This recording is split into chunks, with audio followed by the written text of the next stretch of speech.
All these things that we discussed earlier on the masculine side, they are very important. But what happens is, certain times you see motivational videos, the desire in you, the fire in you. Desire is fine, but then desire makes you like as if you're desperate. Okay, desire in you, the fire in you, the motivational video, you have to achieve something, the targets, the focus, all these things. Yes, and you're right. As much as you might believe that these are the only driving force, this could be a part of the driving forces, but these are not the only driving forces within you.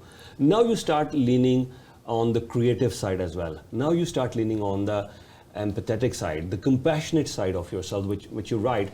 Then what happens is that yes, you are seeking happiness, or you're seeking good things in your life. You're seeking. You just, because you're being, you are happy. You're not seeking happiness. That's masculine energy. Yeah. Being happy by just as is feminine. Right.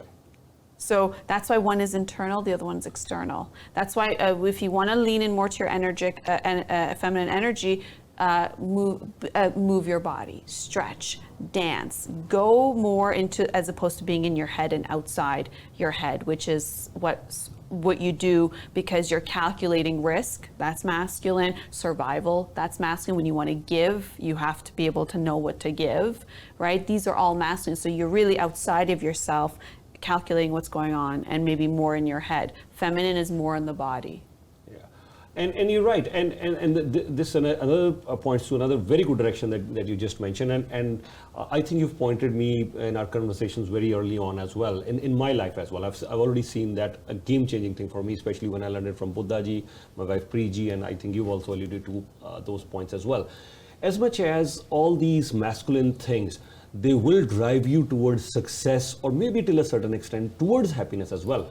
But then at the end of the day, our happiness or our peace of mind will always, this is what I think so, I think will always or most of the time come from the feminine side, the compassion, the giving, and more importantly, I think happiness, and this is another thing that I've learned over a few years, success, happiness, achievement, what is more important than success? What is more important than happiness?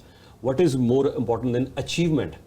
The feminine side that you just mentioned, being empathetic, being compassionate, giving, and very important trait, and you tell me this is masculine and feminine, I don't know.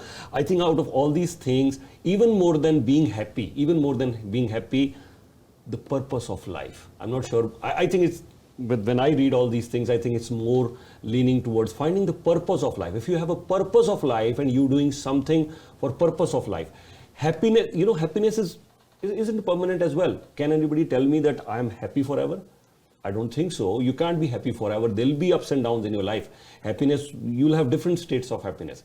But I think the purpose of life, that is one thing which will keep you most of the time in your zone zero. Most of the time you are in a bliss. That's what I think so. And I think creativity, giving, being compassionate, being empathetic, and I think all these things are towards the feminist traits. Yeah. I do want to clarify one thing. Giving is masculine, receiving is feminine.